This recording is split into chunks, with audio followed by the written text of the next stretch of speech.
understand climate change, think of the game Tetris. For eons, Earth has played a version of this game with blocks of carbon. They enter the atmosphere as carbon dioxide gas from volcanoes, decaying plant matter, breathing creatures, and the surface of the sea. And they leave the atmosphere when they're used by plants during photosynthesis, absorbed back into the ocean, or stored in soil and sediment. This game of Tetris is called the carbon cycle, and it's the engine of life on Earth. What's the connection to climate? Well, when that carbon dioxide is in the air waiting to be reabsorbed, it traps a portion of the sun's heat which would otherwise escape to space. That's why carbon dioxide is called a greenhouse gas. It creates a blanket of warmth known as the greenhouse effect that keeps our Earth from freezing like Mars. The more carbon dioxide blocks hang out in the atmosphere waiting to be cleared, the warmer Earth becomes.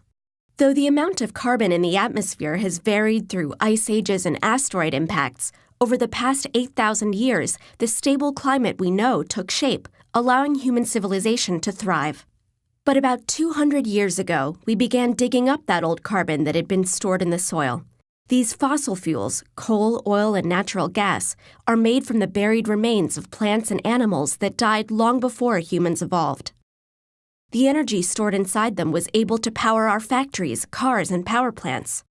But burning these fuels also injected new carbon blocks into Earth's Tetris game.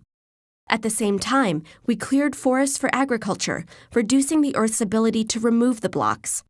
And since 1750, the amount of carbon in the atmosphere has increased by 40% and shows no sign of slowing.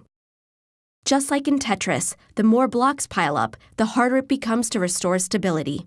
The extra carbon dioxide in the atmosphere accelerates the greenhouse effect by trapping more heat near the surface and causing polar ice caps to melt. And the more they melt, the less sunlight they're able to reflect, making the oceans warm even faster.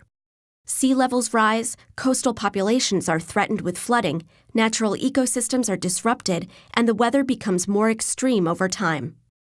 Climate change may affect different people and places in different ways, but ultimately it's a game that we're all stuck playing.